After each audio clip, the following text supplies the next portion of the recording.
नमस्कार स्टूडेंट, आज की आपकी इस क्लास में आप सभी का स्वागत है।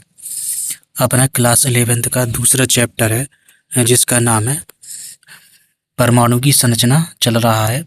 इसमें आज अपन को पढ़ना है प्रकाश विद्युत प्रभाव। कल अपन ने मैक्स प्लैंक का क्वांटम सिद्धांत देखा था, वो आज अपन को पढ़ना है प्रकाश विद्युत प्रभाव। सन 1887 में एच हर्टज ने एक बहुत ही दिलचस्प प्रयोग किया जिसमें कुछ धातुओं जैसे पोटेशियम, रूबिडियम, सीजियम आदि की सतह पर उपयुक्त आवृत्ति वाला प्रकाश डाला जैसा कि इसमें चित्र में दिखाया गया है। तो इसमें से क्या है, इलेक्ट्रॉन निकलने लगे तो ये धातुएं होती हैं और इन धातुओं की जो प्लेट लेकर के इस पे क्या किया, उन्होंने प्रकाश को पड़ने दिया इस तरीके से। तो जैसे ये गर्म हुआ तो उच्च आवृत्ति वाली जैसी इसमें प्रकाश की जो किरणें पड़ी, ठीक है ना, तो धीरे धीरे इसमें क्या है, कुछ समय बाद इसमें जो इलेक्ट्रॉन है वो क्या है, बाहर निकलने लगे। इस परिघटना को प्रकाश विद्युत प्रभाव कहती है, ठीक है ना। तो इसको क्या बोलते हैं अपन, प्रकाश विद्युत प्रभाव कहती है। इसके जो कुछ पॉइंट है वो इसमें नीचे लिखे हैं। इसमें पहला है, धातु की सतह से प्रकाश पुंज के टकराते ही उस सतह से इलेक्ट्रॉन निकलने लगते हैं।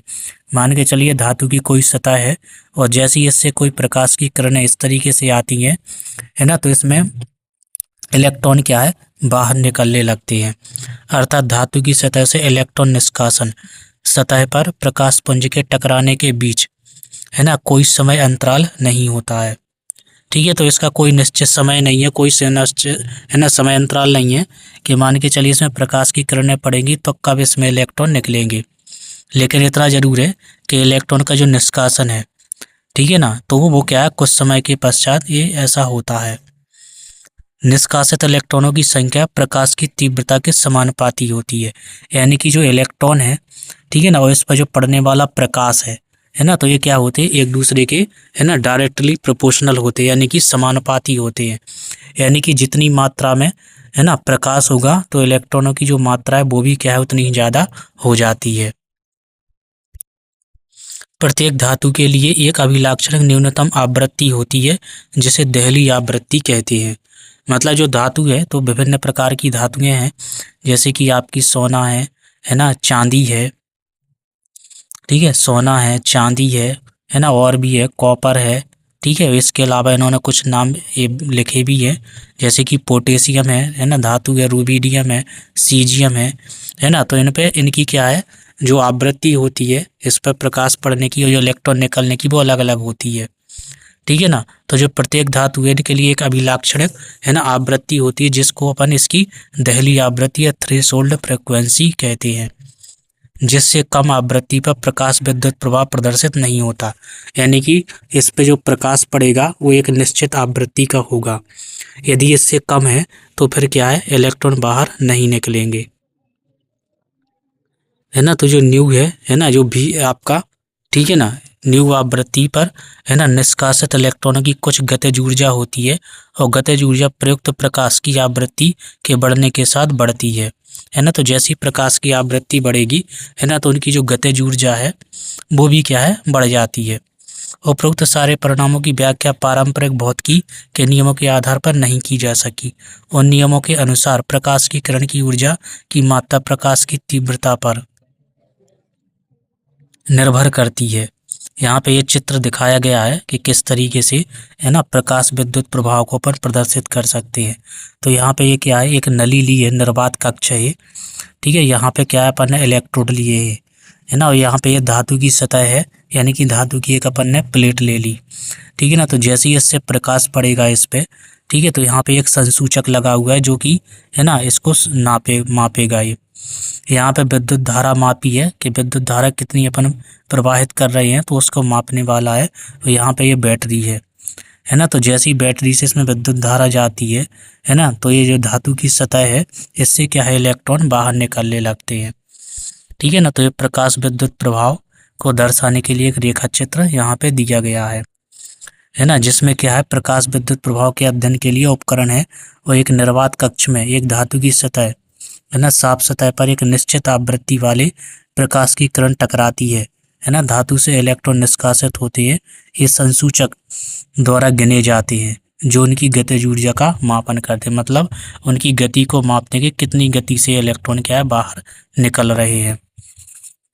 निष्कासित इलेक्ट्रॉनों की संख्या, उनमें है ना संबंधित गतिज ऊर्जा की व्याख्या है ना प्रकाश की तीव्रता से की जा सकती है ना। जितनी अधिक प्रकाश की तीव्रता होगी है ना उतनी ही ज़्यादा संख्या में उसमें इलेक्ट्रॉन उत्सर्जित होंगे।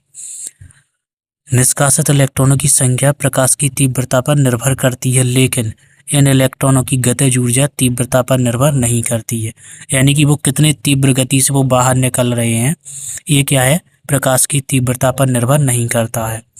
पोटेशियम के टुकड़े पर यदि किसी भी तीव्रता है ना का लाल रंग का प्रकाश यदि इस पर डाला जाता है ना तो कई घंटों तक डाला जाए तो कोई भी प्रकाशक इलेक्ट्रॉन का निष्कासन नहीं होता है। परंतु जैसे ही पीले रंग है ना कम तीव्रता का प्रकाश डाला जाता है, लगभग इतना है ना, तो पोटेशियम पर डाला जाता है तो प्रकाश विद्युत प्रभाव दिखाई देता है ना। पोटेशियम धातु के लिए दहली आवृत्ति यहाँ पे दिखाई गई है। विद्युत चुम्बकीय विकिरण के प्लांक के क्वांटम सिद्धांत का उपयोग करते हुए आइंस्टीन ने प्रकाश विद्युत प्रभाव को समझाने में सफल हुए है ना। तो वो जो इसके बाद जो आइंस्टीन थे है ना, तो आइंस्टीन ने क्या प्रकाश विद्युत प्रभाव की व्याख्या की थी है ना। तो उन्होंने बताया था कि जो धातु की सतह पर प्रकाश पुंज के टकराने को कणों यानी फोटोन के पुंज का टकराना समझा जा सकता है। जो प्रकाश होता है वो क्या है फोटोन के रूप में होता है। जब कोई है ना पर्याप्त ऊर्जा वाला फोटोन धातु के परमाणु के इलेक्ट्रॉन से टकराता है तो वह इलेक्ट्रॉन को परमाणु से तुरंत बाहर है ना निकाल देता है। फोटोन की ऊर्जा जितनी अधिक होगी उतनी ही ऊर्जा वह इलेक्ट्रॉन को देगा और निष्कासित इलेक्ट्रॉन की गतिज ऊर्जा उतनी ही अधिक हो जाती है। निष्कासित इलेक्ट्रॉन की गतिज ऊर्जा विद्युत चुम्बकीय विकिरण की आवृत्ति के समानुपाती होती है। चूंकि टकराने वाले फोटोन की ऊर्जा एच न्यू है ना, जो फोटोन है उसकी जो ऊर्जा होती है वो एच न्यू होती है और इलेक्ट्रॉन को निष्कासित करने के लिए आवश्यक न्यूनतम ऊर्जा जो होती है वो होती है एच न्यू 0 है ना, जिसे अपन कार्यफलन है ना W0 या W0 भी कहते हैं। और ऊर्जा में जो अंतर है वो यहाँ पे दिखाया गया है H new minus H new 0 या नॉट बोल सकते हैं अपन इसको। यहाँ पे अल्बर्ट आइंस्टाइन है ना, इससे तो आप लोग वाकिफ होंगे, सब लोग जानते हैं कि अल्बर्ट आइंस्टीन है ना कौन थे। इनके बारे में थोड़ा बहुत पढ़ लेते हैं। जर्मनी में ये पैदा हुए थे। अमेरिकी भौतिक शास्त्री है ना वैज्ञानिक अल्बर्ट आइंस्टीन विश्व के 2 महान भौतिक वैज्ञानिकों में से एक माने जाते हैं। दूसरे वैज्ञानिक थे आइजक न्यूटन। ठीक है, दूसरे क्या थे आइजक न्यूटन थे, या जिनको अपन ईसाक न्यूटन बोलते हैं, जिन्होंने क्या गति के नियम दिए थे है ना। क्या दिए थे गति के नियम दिए थे। 3 नियम दिए थे जिसमें जो पहला नियम है वो गैलीलियो का था और बाकी के जो 2 नियम थे वो न्यूटन के थे है ना। तो दूसरे साइंटिस्ट 2 में से एक हैं ये। ठीक है ना। सन 1905 में जब वे बने में एक है ना स्विस पेटेंट ऑफिस में तकनीकी सहायक थे, तब विशेष आपेक्षिकता ब्राउनी गति और प्रकाश विद्युत प्रभाव पर छपे है ना उनके 3 शोध पत्रों ने भौतिकी के विकास को बहुत अधिक प्रभावित किया। उन्हें सन 1921 में प्रकाश विद्युत प्रभाव की व्याख्या के लिए भौतिकी में नोबेल पुरस्कार से सम्मानित किया गया था। इसके अलावा उन्होंने सापेक्षता का सिद्धांत भी दिया था, E=mc²। ठीक है ना, ये सापेक्षता का सिद्धांत है जो कि क्या अल्बर्ट आइंस्टीन ने दिया था है ना। इसके आधार पर है ना ऊर्जा को पदार्थ में और पदार्थ को ऊर्जा में परिवर्तित किया जा सकता है, ये अल्बर्ट आइंस्टीन ने बताया था। फोटो इलेक्ट्रिक की गतिज ऊर्जा में स्थानांतरण हो जाती है। ऊर्जा के संरक्षण कन्वर्जेशन ऑफ एनर्जी के नियम का अनुसरण करते हुए निष्कासित इलेक्ट्रॉन की गतिज ऊर्जा है ना यहाँ पे दी गई है ना। तो गतिज ऊर्जा क्या है एच न्यू बराबर एच न्यू 0 + 1/2 MEV²। ठीक है, ये गतिज ऊर्जा होती है इलेक्ट्रॉन की, जहाँ Me क्या है इलेक्ट्रॉन का द्रव्यमान है और V क्या है इसका वेग है। अधिक तीव्रता वाले प्रकाश में फोटोनों की संख्या अधिक होगी, परिणामस्वरूप निष्कासित इलेक्ट्रॉनों की संख्या भी है ना इस प्रयोग की तुलना में अधिक होगी, जिसमें कम तीव्रता के प्रकाश उपयोग किया गया है। ठीक है, तो ये प्रकाश विद्युत प्रभाव है ना। सीधा सीधा स्पष्ट ये है कि धातु की सतह पर जब प्रकाश की किरणें पड़ती हैं, है ना, तो उसमें क्या है, इलेक्ट्रॉन निकलने लगते हैं, है ना, बाहर क्या है, इलेक्ट्रॉन निकलते, इसी को ही अपन प्रकाश विद्युत प्रभाव कहते हैं। इसके बाद अब अपन को पढ़ना है विद्युत चुम्बकीय विकिरण का द्वैत व्यवहार। अभी अपन ने प्रकाश का द्वैत व्यवहार पढ़ा, कणकीय प्रकृति और तरंग प्रकृति। अब अपन को पढ़ना विद्युत चुम्बकीय विकिरण का, है ना। तो जो विद्युत चुम्बकीय विकिरण है वो भी क्या है, दो प्रकार से व्यवहार प्रदर्शित करता है, तरंग की भांति भी और कण की भांति भी।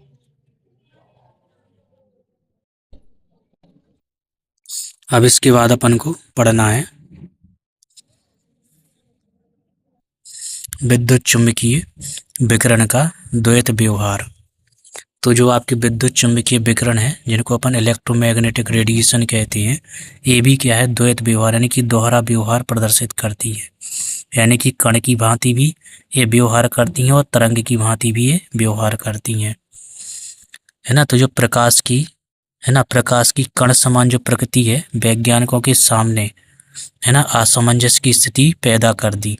एक तरफ तो इसने, है ना, कृष्णिका विकिरण और प्रकाश विद्युत प्रभाव की संतोषजनक व्याख्या की, परंतु दूसरी तरफ यह प्रकाश का तरंग जैसे, है ना, व्यवहार, जिससे क्या है, विवर्तन, व्यतिकरण आदि परिघटनाओं की व्याख्या की जा सकती थी, साथ है ना, युक्ति संगत नहीं था।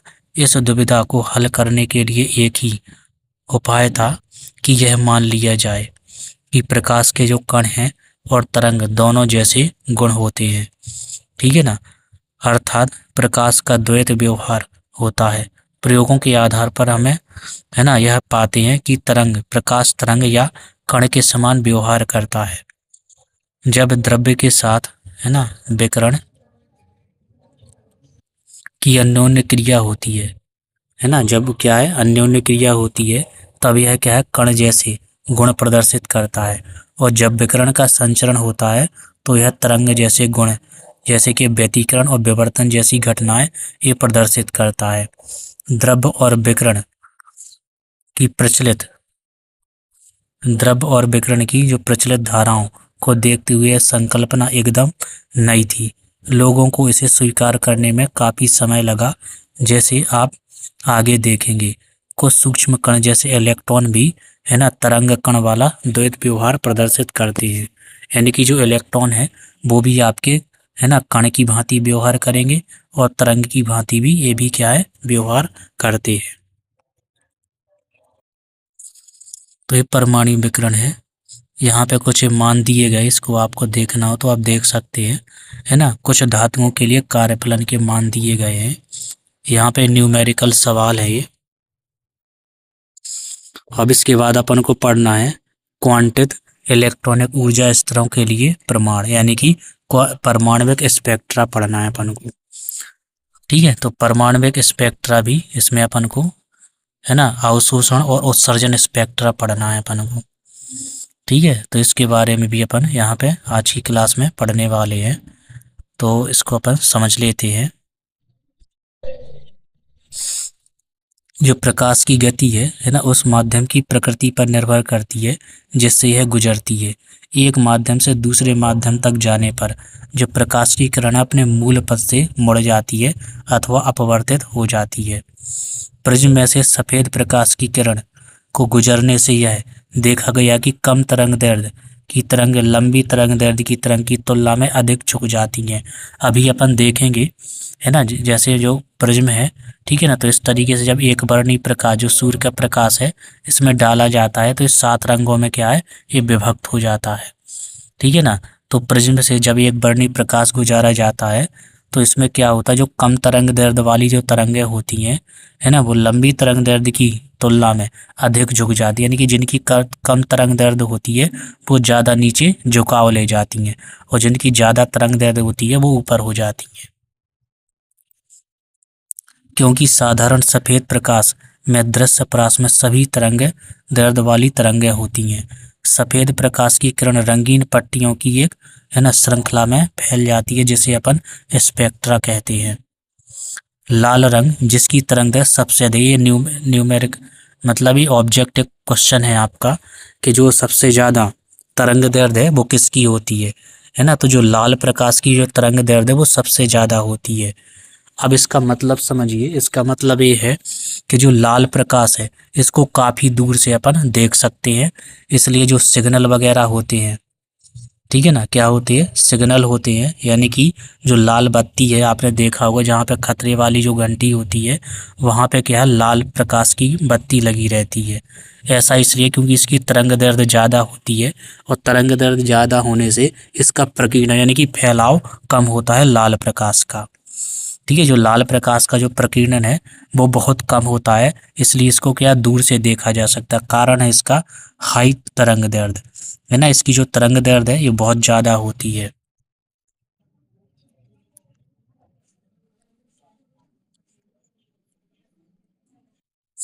लाल रंग का, ठीक है, तरंगदैर्घ्य सबसे ज़्यादा और विचलन क्या होता है, सबसे कम होता है इसका। ठीक है, विचलन क्या होता है, सबसे कम।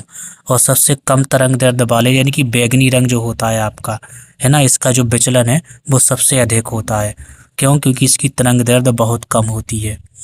ठीक है, तरंगदैर्घ्य क्या होती है, कम होती है और इसका प्रकीर्णन ज़्यादा होता है, इसलिए बैंगनी रंग को अपन ज़्यादा दूर से, है ना, नहीं देख पाते हैं। सफ़ेद रंग का जो प्रकाश है जो हमें दिखाई देता है ना, कि स्पेक्ट्रम का परास यहाँ पे मान दिया गया है कि बैंगनी रंग से लेकर इतने तक होता है ये। इस स्पेक्ट्रम को अपन सतत स्पेक्ट्रम कहते हैं। क्या बोलते हैं, इस स्पेक्ट्रम को अपन सतत स्पेक्ट्रम यानी कि कंटिन्यूअस स्पेक्ट्रम कहते हैं। सफ़ेद रंग का प्रकाश जो हमें दिखाई देता है कि स्पेक्ट्रम का जो परास है वो 7.50 गुणा 10⁻14 हर्ट्ज के बैंगनी रंग से लेकर 4 गुणा 10⁻14 हर्ट्ज के लाल रंग तक होता है। और इस स्पेक्ट्रम को अपन सतत स्पेक्ट्रम या कंटिन्यूअस स्पेक्ट्रम कहते हैं। सतत इसलिए क्योंकि बैंगनी रंग नीले रंग में और नीला रंग हरे रंग में मिलता है। अन्य रंगों के साथ भी ऐसा ही होता है। जब आकाश में इंद्रधनुष बनता है तब भी ऐसा ही स्पेक्ट्रम दिखाई देता है। याद रखिए, दृश्य प्रकाश विद्युत चुम्बकीय विकिरण का, जो आपका जो दृश्य प्रकाश है ये विद्युत चुम्बकीय विकिरण का एक छोटा सा भाग होता है, जो कि चित्र में अपन पहले देख चुके हैं। जब विद्युत चुम्बकीय विकिरण द्रव्य के साथ अन्योन्य क्रिया करता है तो परमाणु और अणु के इस ऊर्जा का अवशोषण कर सकते हैं एवं उच्च ऊर्जा स्तर पर पहुंच जाते हैं। उच्च ऊर्जा स्तर पर ये अस्थायी अवस्था में होते हैं। ये कम ऊर्जा वाले अधिक स्थायी तलस्थ अवस्था में लौटते हैं और वे विद्युत चुम्बकीय, है ना, स्पेक्ट्रम के विभिन्न क्षेत्रों में विकिरण उत्सर्जित करते हैं। अब इसके बाद अपन को पढ़ना है यहाँ पे उत्सर्जन और अवशोषण स्पेक्ट्रा। ठीक है, तो अपन जानेंगे कि उत्सर्जन और आपका अवशोषण स्पेक्ट्रा क्या होता है।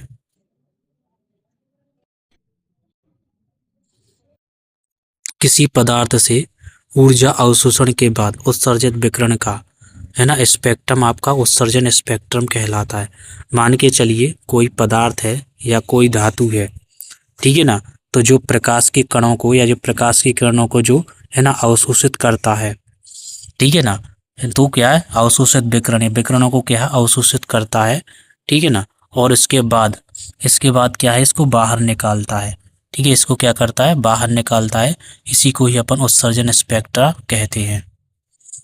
ठीक है, तो किसी पदार्थ से ऊर्जा अवशोषण के बाद, है ना, एनर्जी को क्या है वो अवशोषित करते हैं, है ना, और उसके बाद क्या है उन विकिरणों को या विकिरण के रूप में उसको उत्सर्जित करते हैं, है ना। ऊर्जा क्या है, अवशोषित करते हैं और उस ऊर्जा को क्या विकिरण के रूप में वो बाहर निकालते हैं। उसी को ही अपन उत्सर्जन स्पेक्ट्रा कहते हैं। परमाणु, अणु या आयन विकिरण के अवशोषण पर उत्तेजित हो जाते हैं। उत्सर्जन स्पेक्ट्रम प्राप्त करने के लिए किसी प्रतिदर्श यानी कि सैंपल को गर्म करके अथवा विकिरणित करके ऊर्जा दी जाती है और जब सैंपल अवशोषित ऊर्जा को निष्कासित करता है तो उत्सर्जित, है ना, विकिरण की तरंगदैर्घ्य यानी कि आवृत्ति को रिकॉर्ड कर लिया जाता है। अवशोषण स्पेक्ट्रम उत्सर्जन स्पेक्ट्रम के फोटोग्राफीय नेगेटिव की तरह होता है। जब एक सतत, है ना, विकिरण को अपन सैंपल में पर डाला जाता है तो वह विकिरण कि कुछ तरंग दैर्ध्य का अवशोषण कर लेता है। द्रव्य द्वारा अवशोषित विकिरण को अपन संगत लुप्त तरंग दैर्ध्य चमकीले सतत स्पेक्ट्रम में गहरे रंग की रेखाओं के रूप में प्रदर्शित होती है। उत्सर्जन या अवशोषण स्पेक्ट्रम के अध्ययन को स्पेक्ट्रम मिति, ठीक है ना, इस स्पेक्ट्रम का अपन है ना जिस यंत्र के द्वारा, जिस उपकरण के द्वारा अध्ययन करते हैं उसको अपन स्पेक्ट्रम मिति कहते हैं। मतलब ये विज्ञान है ना, एक तरह की क्या है, ये शाखा है ना, जिसको अपन स्पेक्ट्रोस्कोपी या स्पेक्ट्रम मिति कहते हैं। और जिसके द्वारा, जिस यंत्र के द्वारा इसको मापा जाता है उसको बोलते हैं अपन स्पेक्ट्रोमीटर, ठीक है, उसको क्या बोलते हैं अपन स्पेक्ट्रोमीटर। और इस शाखा को अपन बोलते हैं है ना स्पेक्ट्रोस्कोपी, ठीक है। तो जब बड़ी कक्षा में आप कॉलेज वगैरह में जाओगे तो इसका पूरा एक सब्जेक्ट आपको अलग से स्पेक्ट्रोस्कोपी को पढ़ने को मिलता है। जैसा ऊपर बताया गया है, दृश्य प्रकाश का स्पेक्ट्रम सतत होता है क्योंकि इसमें है ना दृश्य प्रकाश की लाल से बैगनी तक सभी रंग है ना तरंगदैर्ध्य उपस्थित होते हैं। मतलब क्या है, इसमें सभी रंग है ना, इसको अपन याद कर सकते हैं बेबिग्योर से, ये आपको याद होना चाहिए बेबिग्योर, ठीक है। ये आपके सभी रंग होते हैं, इसमें ये वॉयलेट है, इंडिगो है, बैगनी है, ग्रीन है, येलो है, ऑरेंज है और रेड है, ठीक है। इसको अपन है ना इंग्लिश में बेबिग्योर के नाम से और हिंदी में अपन को बैजानी हापी नाला, बैजानी हापी ना और ला, इस तरीके से अपन इसको याद कर सकते हैं। बैगनी, जामुनी, नीला, हरा, पीला, नारंगी और लाल, इस तरीके से अपन इस स्पेक्ट्रम को याद कर सकते हैं। और सभी जो रंग होते हैं वो आपके एक दूसरे से मिले हुए होते हैं इस तरीके से, ठीक है ना। एक दूसरे में सातों रंग क्या होते हैं, मिले हुए होते हैं। और इसको क्या है, जैसी श्वेत प्रकाश है या नीचे चित्र दिखाया गया है वहाँ पे अपन देखेंगे, थोड़ा इसका और पढ़ लेते हैं। क्योंकि उसमें दृश्य प्रकाश लाल से बैगनी तक रंगदैर्ध्य उपस्थित होती है। इसके विपरीत गैस अवस्था में परमाणुओं का उत्सर्जन स्पेक्ट्रम लाल से बैगनी है ना तरंगदैर्ध्यों में सतत रूप से प्रदर्शित नहीं करता, परंतु उनसे केवल विशेष रंग तरंगदैर्ध्य वाला प्रकाश उत्सर्जित होता है जिनके बीच में काले स्थान होते हैं। ऐसे स्पेक्ट्रम को हम रेखा स्पेक्ट्रम या परमाणुवीय स्पेक्ट्रम कहते हैं, ठीक है। तो यहाँ पे ये परमाणुवीय स्पेक्ट्रम की व्याख्या दी गई है कि यदि परमाणु से अपन गैसीय अवस्था में जो स्पेक्ट्रम प्राप्त करते हैं तो उसमें जो सभी तरंगदैर्ध्य होती हैं वो क्या है, क्रम से नहीं होती, उसमें कुछ मुख्य है ना तरंगदैर्ध्य वाली किरणें होती हैं और उनके बीच में क्या है ब्लैक स्पॉट यानी कि काला स्पॉट होता है ना, इनके काले स्थान होते हैं। ऐसे स्पेक्ट्रम को अपन रेखा स्पेक्ट्रम या परमाणुवीय स्पेक्ट्रम कहते हैं, क्योंकि उत्सर्जित विकिरण स्पेक्ट्रम में है ना चमकीली रेखाओं के रूप में प्रदर्शित होता है, ठीक है। चमकीली रेखाएं दिखाई देती हैं, देखो इस तरीके से यहाँ पे लिखी हुई बनी हुई हैं, है ना। इलेक्ट्रॉनिक संरचना के अध्ययन से रेखा उत्सर्जन स्पेक्ट्रम का विशेष महत्व होता है। प्रत्येक यहाँ पे रेखल स्पेक्ट्रम दिया गया है आपका, ये आप लोग देख सकते हैं। इसमें यहाँ पे उत्सर्जित है ना प्रतिदा यानी कि एक सैंपल लिया गया है, ठीक है। यहाँ पे सफ़ेद प्रकाश स्रोत है ना, तो जैसे इससे प्रकाश स्रोत यहाँ से जब अपन डालते हैं ये सैंपल द्वारा अवशोषण है। एक सैंपल इसके द्वारा प्रकाश को अवशोषित करके यहाँ से गुजार करके प्रिज्म से गुजारती है, प्रिज्म होता है ना। तो ये एक वर्णी प्रकाश जैसे ही प्रिज्म से गुजरता है ना, तो ये अपने 7 रंगों में है ना इस तरीके से क्या है ये विभक्त हो जाता है। ये फिल्म लगी है या संसूचक है जिससे क्या अपन को सभी कलर इसमें दिखाई देते हैं। ये आपकी बढ़ती हुई तरंग दैर्ध्य के अनुसार उत्सर्जन स्पेक्ट्रम है और बढ़ती हुई तरंग दैर्ध्य के अनुसार ये आपका अवशोषण स्पेक्ट्रम है। यानी कि जो आपका सैंपल है या जो प्रतिदर्श आपने जो लिया है ना, जब प्रकाश की किरणों को जो अवशोषित करता है ना, तो अवशोषण की कंडीशन में इस तरीके से दिखाई देता है। वहीं पे जब इसको उत्सर्जित करता है, बाहर निकालता है, तो अपन को इस तरीके से दिखाई देता है, ठीक है। तो ये आपके उत्सर्जन और आपके अवशोषण स्पेक्ट्रा होते हैं। यहाँ पे दिए गए हैं और भी इसके बारे में आप लोग पढ़ लेना इसको, इनका क्रम आपको ध्यान रखना है, ठीक है। इनको क्या है क्रम आपको ध्यान रखना है। अब इसके बाद इसमें और भी चीज़ें थोड़ी दी गई हैं, है ना। रेखा स्पेक्ट्रम होता है, रासायनिक विश्लेषण में परमाणु स्पेक्ट्रम, यह सब आप लोग ये पढ़ लेना ये चीज़ें, है ना। ये कुछ चीज़ें दी गई हैं, आप लोग इस पढ़ लेना।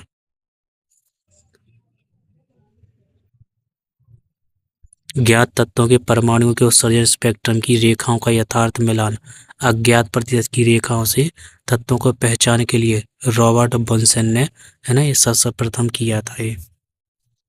ठीक है, तो इसकी क्लास में आज अपना इतना ही। अगली क्लास में जो है अपन पढ़ेंगे हाइड्रोजन का रेखीय स्पेक्ट्रम। ठीक है, हाइड्रोजन का रेखीय स्पेक्ट्रम पढ़ेंगे, और इसमें आपको ये कुछ स्पेक्ट्रम, ये रेखाएं हैं या जो श्रेणियां हैं वो भी अपन को पढ़ना है। ठीक है, ये जो श्रेणी है वो कौन से क्षेत्र में होती हैं वो भी अपन पढ़ेंगे। ठीक है, तो अगली क्लास में अपन, है ना, हाइड्रोजन का रेखीय स्पेक्ट्रम ये अपन पढ़ने वाले हैं। और आज की जो क्लास है वो अपनी यहीं पे समाप्त करते हैं, और कल की क्लास में अपन हाइड्रोजन का जो परमाणु के लिए जो बोर मॉडल है ना, उसको भी पढ़ेंगे। साथ में नील्स बोर के बारे में भी अपन, है ना, कुछ जानकारी अपन प्राप्त करेंगे। ठीक है, और जो आज की क्लास है वो अपनी यहीं पे समाप्त करते हैं। आई होप कि आपको ये सब चीज़ें अच्छे से समझ में आई होंगी, और आगे की चीज़ें आपको पढ़ना है, तो आगे और जानकारी चाहना है तो आपको अगला वीडियो आपको देखना पड़ेगा। और जो आज की क्लास है वो अपनी यहीं पे समाप्त करते हैं। नमस्कार।